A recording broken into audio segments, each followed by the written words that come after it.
both my grandparents also had dementia. And so like there's a lot of personal experience of how we've seen these kind of final chapters of people's lives play out. And there's a lot we saw that we didn't like. So we actually really feel the calling as well to be able to pour back into other people's, other grandmas and grandpas, and provide a better experience that we wish we could have provided for our own family. What's up, guys? Welcome back to the Hybrid Real Estate Professional Podcast. This is Aaron Amin, your host. And today I have a super special episode. I am going to air an appearance I had where my good friend, Dr. Alex Schloe, interviewed me on his podcast, the Physicians and Properties Podcast. If you haven't checked it out, he speaks primarily to medical professionals who are looking to diversify into real estate or small business. And we unpacked our entire Everwood Reserve deal, the 32-bed memory care mansion project that we were building in Tomball, Texas, and a little bit of my story as well. So without further ado, please enjoy the interview. Hey, thank you for having me. I feel like this has been a long time coming. I want to get you on my show at some point too, but appreciate you having me. It's getting hot here in Texas, but all is well. Awesome, man. Well, excited to have you on the podcast. It's been really cool. Obviously, we've known each other for quite some time. Also in Action Academy, which we've talked about on this podcast, the power of community quite often in relationships. And I'm sure that'll come up throughout this podcast. But it's been great following your journey and seeing everything you've been doing in the real estate space and your podcast and coaching and now assisted living. So I'm excited to kind of unpack your journey here on the podcast for folks. So before we get started, do you mind just sharing a little bit about yourself?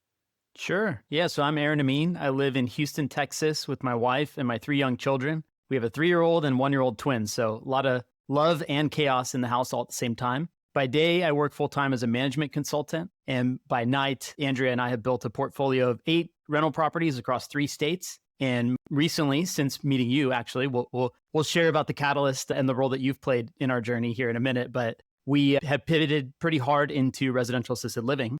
2 of the rental properties that we own in Las Vegas were actually leased to residential assisted living operators. We bought those back in 2019. So that was the first time we ever heard of residential assisted living. But it wasn't until we heard you on the Action Academy podcast, I believe it was last July or August, that the light bulb went off in our head that, no, there's a whole group and a whole section of investors that are getting into this space full time. And that changed course for us as we joined your group. And now to fast forward, we are currently developing and plan to build 2 memory care homes, ground up construction in a suburb of Houston called Tomball. And those will be 10,000 square foot, 16 bedrooms, 16 bath. So 32 beds total. So that is the shortest version of that story, but that's a bit of who we are. That's awesome, Aaron. Yeah, it's a great story. Honored to have played even just a tiny piece to your journey in assisted living and so forth. That really means a lot. And I'm glad that you were tuned into that podcast. For folks who haven't heard that Action Academy podcast, we'll put that in the show notes as well. But really cool, and I think what's so unique about your experience, Aaron, is you have a broad spectrum of real estate experience, also on the coaching side of things as well. What drew you to assisted living? Yeah, so a few things. One, a single family residential real estate, I still believe is the best, most accessible entry point into real estate investing. There's kind of 2 arguments you'll hear people make. One is commercial is so much better because you can drive the revenue, which creates forced appreciation and all this extra value. That's great on paper, but not everyone has the time and energy and resources to figure out how to run a full-time, commercial property. Single family real estate is largely driven by the market around you. You buy a house on a street in a neighborhood, your house is probably going to appreciate mostly in line with whatever the values are in that neighborhood.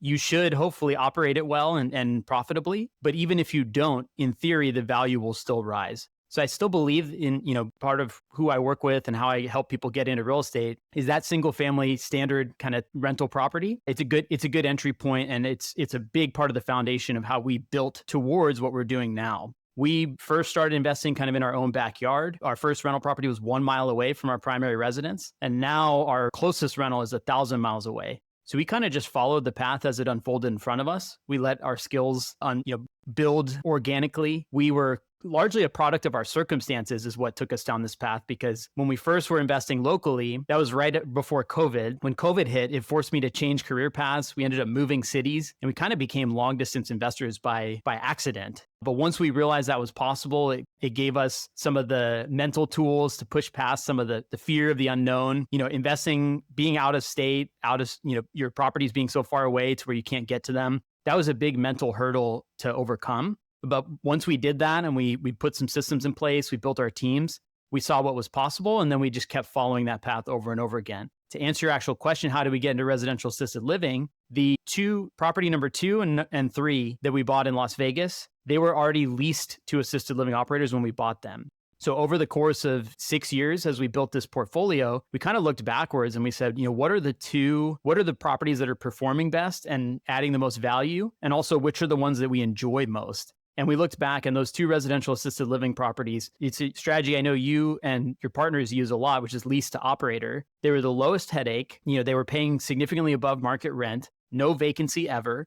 They covered everything except major CapEx. They even got, infusions of state money that helped remodel certain parts of the home at no cost to us. And more importantly than any of that, it's providing a much needed service. These homes were serving adults with developmental disabilities. And it was having people in my family that had to find accommodations. Like it's not easy to do that. And so providing a residential environment where people can get those services and live hopefully the closest thing to a normal and high quality lifestyle as possible, that felt good too. So I think it was kind of the recognition that not only financially does it make the most sense, but it has that impact and opportunity for enabling people to live their best lives. That intersection really resonated with us. And once we heard your podcast episode that we mentioned, that really, it hit the exact moment that we were having that reflection. And that's what kind of led us down this path. Yeah, it's amazing, God's timing and things and how that all works out. And I think, one thing that you mentioned that I love, that I really hope folks take away is that assisted living, whether that's for developmental disabilities, whether that's senior living, man, it's so rewarding, right? Like it's this beautiful blend of real estate and business, but also fulfillment that you don't get if you're like renting out an Airbnb, or short-term rental. And so, it is certainly hard work, especially if you're owning and operating. Of course, the lease to operator method, which you mentioned and explained beautifully, is a more passive way to do it. And that's how we got started. But the owning and operation side of things, it's more time consuming and is certainly quite difficult. But man, how rewarding is it to be kind of in control of providing really exceptional care to seniors who need it most, who aren't getting it otherwise. And we're going to talk a lot more about assisted living, but I did want to jump back to one other point you made in terms of long distance investing. A lot of folks that are listening to this are physicians, and maybe they don't live in an area that would be a good place to invest locally, and they're scared to invest long distance. So you did mention that was a big mental hurdle for you to jump through. What did that hurdle look like? What were some things that concerned you investing long distance, Aaron? And then what were some ways you overcame that? So this has become my sweet spot. Like I said, more by accident than anything else. But really, when I sit back and think about what would I do if I owned the property next door and it was a rental property and there was, repairs or some type of rehab that needed to be done, I'm probably not the one that's going to do it anyway. You can ask my wife, like I barely want to like hang pictures on the wall because I'm afraid of screwing it up. So it's also a little bit of internal reflection and just knowing like, where can I add the most value as a real estate investor? And for me, it's not putting my hands on the home. So some of it was that. But second is there's just this fear of the unknown that we all sit with. Doesn't matter what the context is. People don't like ambiguity. People don't like uncertainty. And when you're not near an asset, especially something where you have a lot of money tied up, you instinctively like start gaming out the worst case scenarios of what could happen without really pausing to, consider what is most likely to happen. One of my favorite quotes is, risk is what's left over when you think you've thought of everything. And I think a lot of people get stuck in their own head trying to de-risk everything down to nothing. And that's just not possible. So I had to change my relationship with risk. And I had to really get past this idea in my head that I had to control everything. Part of my story, which we probably don't have time to unpack right now, I am a recovering alcoholic, and I spent a lot of time, a lot of inner work trying to come to peace with the fact that you cannot control everything. And that was a really pivotal turning point in my own mindset. Now, tactically, what does that look like? Putting teams on the ground, building systems that you can trust, building something that fits into your life, right? Do you want to be super hands-on and involved in your business, or do you want to have a team and people that are running that business for you that you can manage and keep track of? So I think some of it is just optimizing for your skills, your lifestyle, and then putting the right people in the right seats. I do think there is a skill to understanding what types of questions to ask of these teammates. In rental properties, it would be a property manager, an agent. In residential assisted living, you're also potentially vetting operators, placement agents, whoever it might be. But, at some point, it's about building the right network, getting past those hurdles of fear, and then trusting the systems that you put in place. Absolutely. That was a perfect answer, and I think one key thing that you hit on too is like, you're not going to be the one that's doing the repairs, right? Like still going to hire someone, like a busy physician that's listening to this. Even if you own the house next door and you need it, everyone's afraid of toilets, right? Like you need to replace the toilet, you're still going to call someone to do that, right? So it really doesn't make a difference. All of our rental properties, except for our basement, which we house hack, some of them I haven't even seen. All of our assisted living ones, I've never even seen it in person, which is pretty crazy when you think about it. But, with all the technology that we have these days and with Zoom and with able to video walkthrough and with the 3D, renderings and I'm blanking on the name of it, the Matterport that you can just, essentially walk through the house. Like it is easier to invest long distance than it's ever been. And it hasn't changed anything. Something breaks, we still call a handyman. And so it is not as scary as you think it may be. And maybe investing long distance is going to offer better returns or get you the opportunity for a really sound real estate investment that you wouldn't have otherwise if you were stuck with your backyard. Yeah, I think that people sometimes also get a fear of a blank map where once they decide that, oh, maybe I am comfortable with investing long distance, then they get overwhelmed by the idea of, well, where should I invest? And that's where, like, you guys in Row Room, you have a framework that basically is like a build your own business plan type thing. And one of the very first questions that you ask is like, what's the location? Right. So how do I find out in assisted living, what are the local regulations and requirements? What's the timeline for getting things like permits and licensing? These things can have a dramatic impact on whether an investment's viable for you or not. And so picking that location and opening up, getting out of the constraints of your home market, it provides more options for you, which in turn, lets you figure out where's the best place you can place your money and make the most impact while still meeting your own personal goals.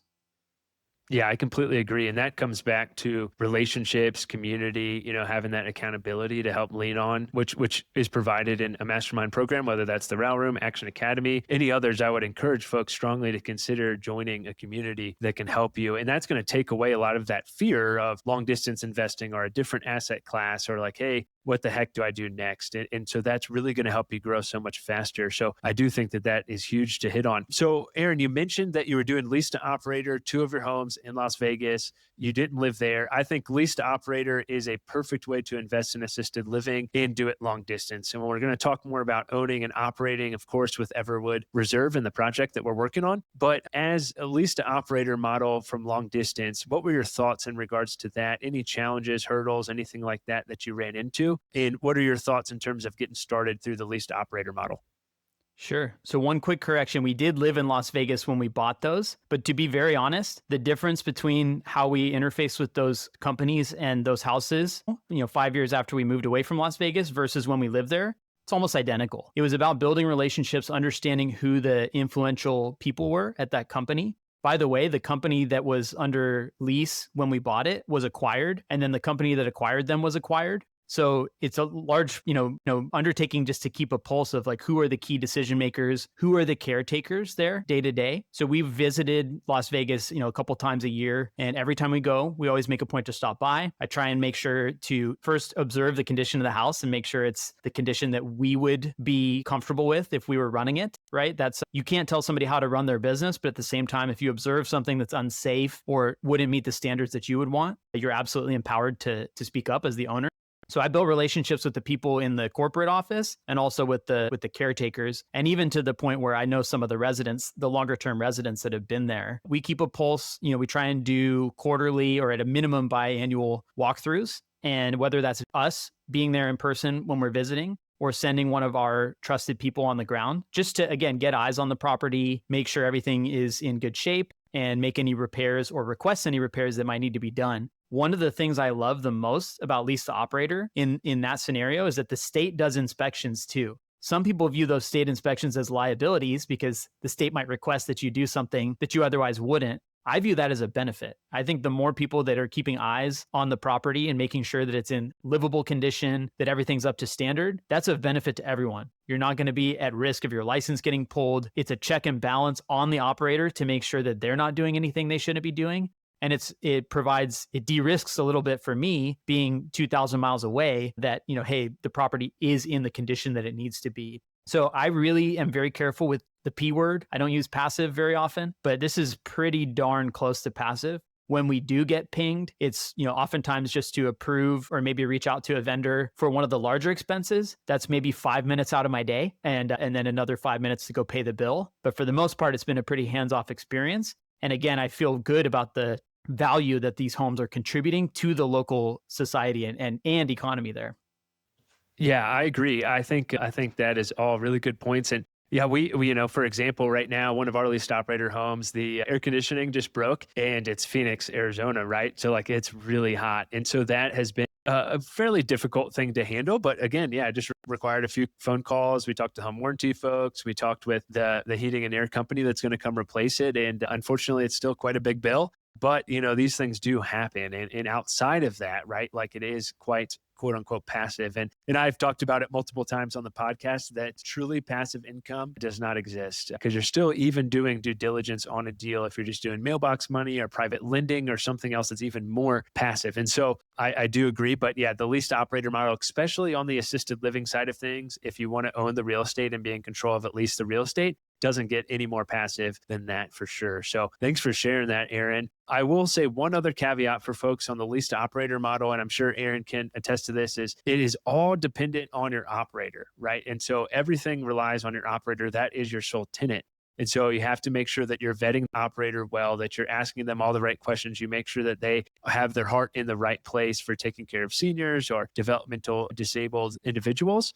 And so that is really, really important to do that, to vet them, make sure their financial background looks good, make sure they have cash reserves, make sure that they ultimately, as I mentioned, are in it for the right reason. And so because things can really go south if they're not, and they realize like, oh, this is actually really hard work. I don't think I can do this. I want to break the lease. And then you're kind of stuck trying to find another operator. So that's really important as well.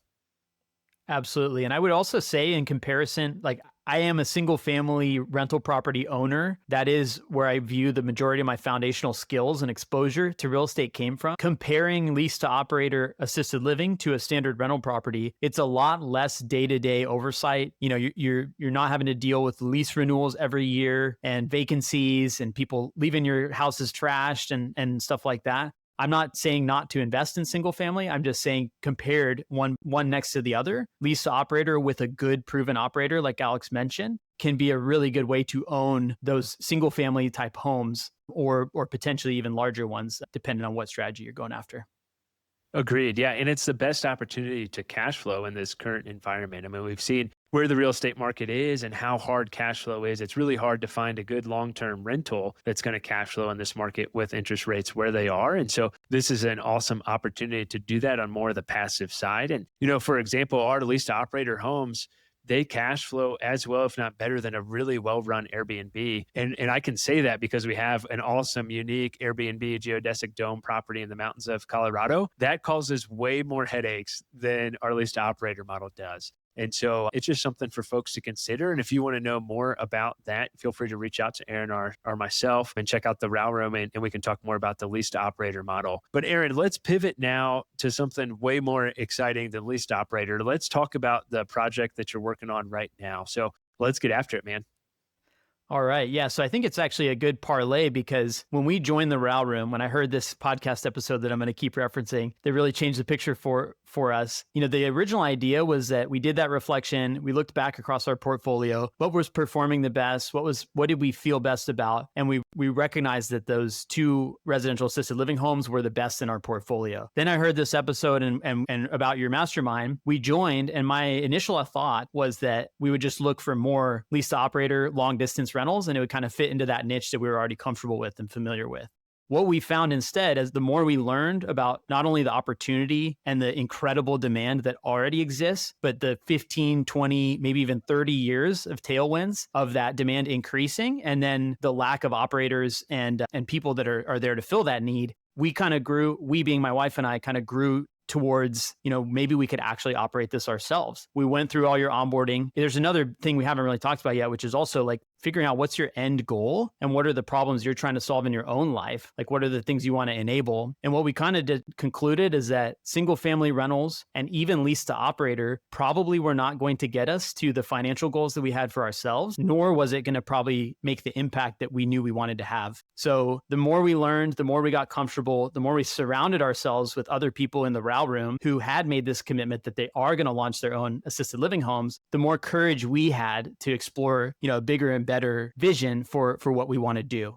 So fast forward, and what that means is that we ended up signing up for a mentorship with Brett Schott-Kavis, who does the memory care mansion model. And so we combined a lot of the resources and network and support from the RAL room, along with Brett and his team's tutelage. And we scoped out our own memory care mansion project here in Tomball, Texas, northwest suburb of Houston. And so since last September, we have been scoping out this project. It's June as we're recording this. And we went under contract on 7 acres of land at the end of January. And since then, we've worked with the civil engineers, architects, builders. We brought on a few different team members. We secured, preliminary approval for a bank loan, and we even launched a capital raise. And so we have everything in motion, and we're, as we record this, about a couple months from closing on that land and beginning construction. It's a very long-term project, so it's going to take 10 to 12 months to build these 2 mansions and develop the raw land, and probably another 10 to 12 months to ramp up and stabilize. But once we are up and running and stabilized, we'll have 32 beds in Tomball, where based on our research and understanding, there's already a 150 bed shortage, and that's only going to get worse. And best part, in our minds, is there's no comparable developments in the pipeline. So we're really well positioned to serve that need in the community.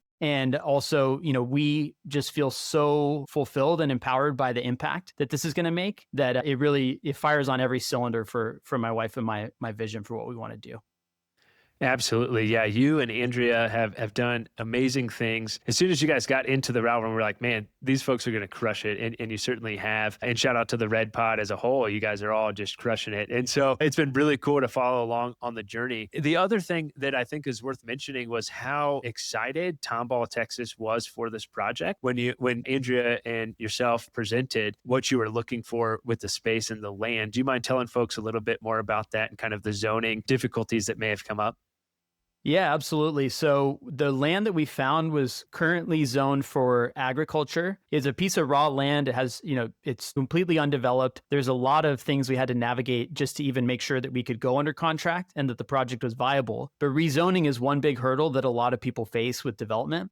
We had to actually work with the seller, since we're in a long escrow period, to cooperate to submit for rezoning before we even close. So first, we had to find a seller that bought into our vision and supported the project that we were trying to do, was willing to have a long escrow period, and was willing to sign on the line for rezoning applications. Then from there, we had to take it to the city of Tomball. They had 4 different checkpoint milestone meetings. So it's about a 3-month process. You have to take it, you have to make your initial case for what is the project, what is the purpose of the rezoning. They have to put communications out, both written, they put it in the local paper, they mail all the surrounding neighbors, and they basically put the good word out in the city to see if anybody objects. And then there's a council of people that come in and ultimately vote on whether they approve or deny the rezoning. So again, there were 4 checkpoints, but Andrea, my wife, she went and made the case, and the support was unbelievable. So if one of the meetings she made, here's the vision, here's the need, here's our understanding of what we can contribute. And then the council members actually went and did their own independent research. They started calling around different homes, seeing, are they full? Is there a demand for this? Like, what is the sentiment around this in our community? And they came back and they had nothing but nice things to say about, not only is this project needed in our community, but this is the type of thing that we would want to see in a commercially zoned property. We don't want to see somebody come in and build some 200 unit luxury apartment building in our nice little town of Tomball that's known for, Southern hospitality, and it's a lot of farmers, right? Like, so this fit the vision of their city too. And it even culminated in the mayor, who was at the final meeting, shaking my wife's hand and saying, welcome to Tomball. So that's the type of stuff where, you really feel that when the cities rally behind you, you can see that they have, in their own words and own research, validated the impact that you can make. That's what gives us determination when we're fighting through a lot of the other red tape and difficulties of the project too. Yeah, I love that story because it shows the need, it shows the impact that you can have on the community, and it shows how well you guys really prepared for those meetings. I mean, yeah, they were ready to give Andrea a key to this thing and let her become like assistant mayor, which is awesome. And so I think that, the big takeaway from that for folks that are listening is that zoning changes may need to happen, but it's really important to share your vision, share your journey, share the story, share your why. And a lot of times these different municipalities, they don't even know what residential assisted living is or what a memory care mansion is. So they hear assisted living and they immediately think like this big box facility. Once you guys explain like, hey, we're building two 16-bed luxury memory care mansions that are going to be absolutely incredible and like add to the landscape and provide this great service and provide jobs. Like what a win-win for Tomball. And so like really, really excited about that. And not to mention that you guys did your due diligence and saw that 150 bed shortage. Aaron, what are some other things that you're really excited for about this project? So I think that the barriers to entry are pretty high when it comes to taking on something like a development, not only the new build, but then the overarching business. But I think, there's a personal story that we haven't really cut on yet, which is my wife, her father had early onset dementia that set in when she was 19 and he passed when she was 26. He was in this big smelly facility with, poor quality of care. Everyone was overworked, underpaid, just not a great environment. Same thing, her grandparents also, they lived well into their 90s, but they had Alzheimer's and were in pretty poor conditions at the end of their lives. And that experience really stuck with her. Both my grandparents also had dementia. And so like there's a lot of personal experience of how we've seen these kind of final chapters of people's lives play out. And there's a lot we saw that we didn't like. So we actually really feel the calling as well to be able to pour back into other people's, other grandmas and grandpas, and provide a better experience that we wish we could have provided for our own family. So when I see how Andrea lights up at the idea, all the little programming,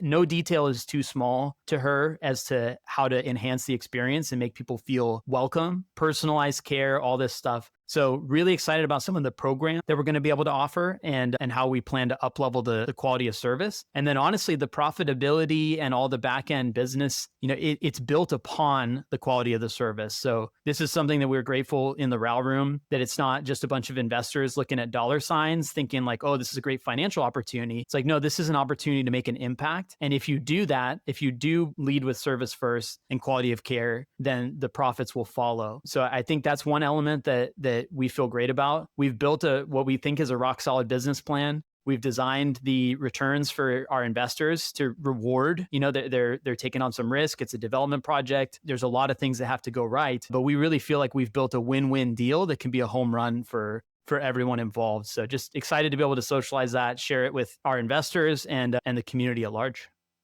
Yeah, absolutely. And we're so excited to partner with you guys on this project because we see your passion. Like I mentioned, we love you guys and we're so proud of what you guys have already done and accomplished and all the hard work that has happened. So Charlie, Luke, and myself are excited for the partnership there and really excited for this project to kick off. I think too, like you mentioned, Andrea's programming and leaving no stone unturned and just the level of care that folks are going to receive at Everwood Reserve, dude, just is so exciting and blows my mind. And that's why we started the RAL room, as you mentioned. Like, imagine a world where the baseline, or not even the baseline, that's probably not the right term, but the like expectation is care as good as folks are going to receive at Everwood.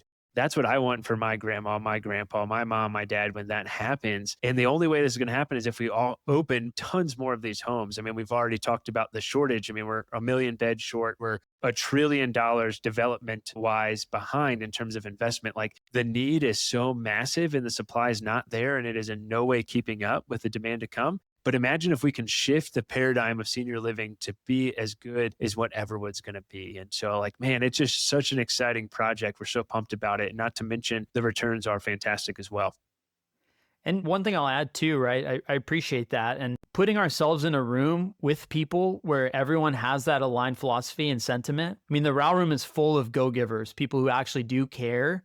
They care more about the quality of care than they do about the profits. Obviously, the profits are important, especially when you're trying to run a business that's going to sustain. But I really do appreciate that because I don't think that every room full of investors is thinking about the service first. There are plenty of people that are driven primarily by money. And one of the things that drew us to residential assisted living is that the average person that actually gets into this and sticks with it, they do have that big heart. And those are the type of people we want to be surrounded with. And I know listeners to this show, folks most likely in healthcare, like you enter because you have a big heart. And being able to serve people in that way is incredibly important. Same thing with the mentors and the groups you choose to join. Like, do these people share your values, and can you see getting into these big complicated projects together and weathering the storm because your belief in the cause is great enough to overcome. So I just wanted to add that element too.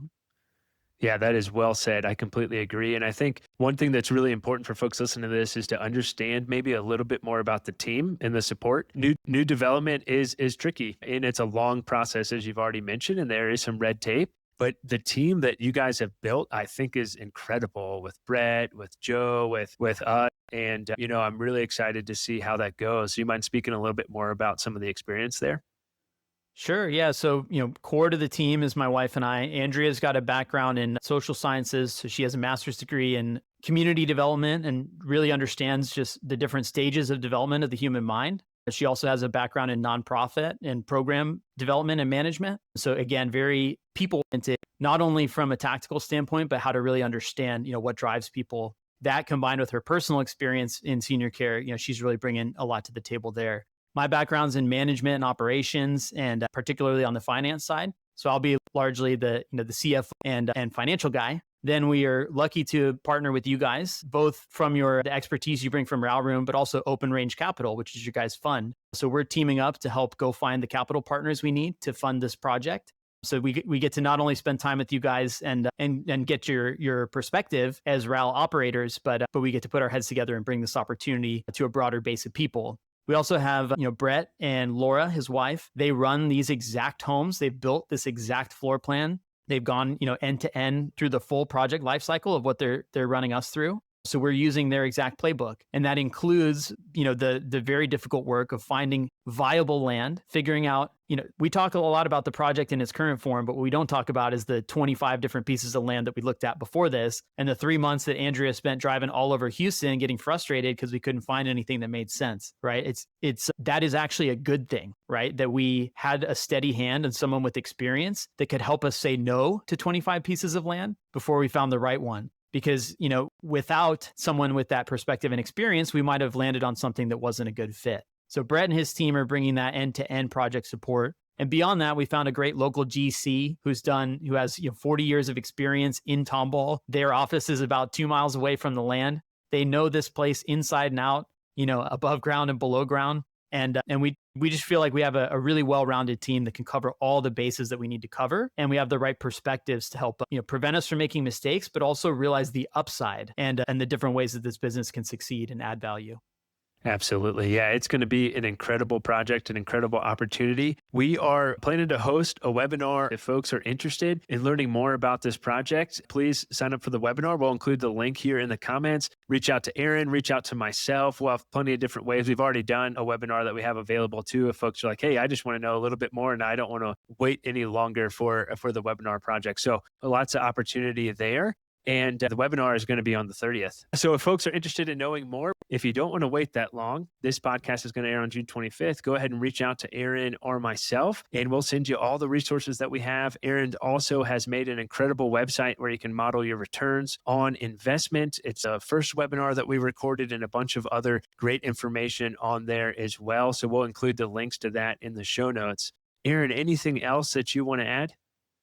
No, I appreciate the opportunity to join and share this story. I think the Row Room is full of people who have made this commitment that they know they want to get into this industry. There's an overwhelming need for good operators and people that not only have the big hearts that it takes to navigate some of the choppy waters, but also want to be in the room and surround themselves with the resources they need. And so I can't say enough good things about the impact that being in the Row Room has had on us. And I just wanted to share that to anybody who might be on the fence about whether, this is the right fit for them or a good decision for them.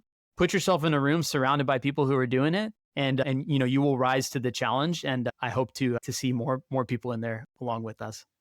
Yeah, we did not pay him to say that too. So thanks, Aaron. Really appreciate the kind words and the feedback there. Well, folks, we're excited for Everwood Reserve. We're excited for this project, Tomball, Texas. The seniors that live there are going to get some really exceptional care, and just we want you to join us on this journey if you're interested. So without any further ado, we'll go ahead and wrap things up. And with that, it is Aaron Amin and Alex Schloe with another episode of the Physicians and Properties podcast. Signing off. Thank you for making it to the end of today's episode. As you may know, podcasts are very difficult to grow organically. If you're getting value from today's episode, I'd deeply appreciate if you can take 30 seconds to leave my show a 5-star rating and review. This will go a long way to helping me reach more listeners just like you. Thank you so much in advance.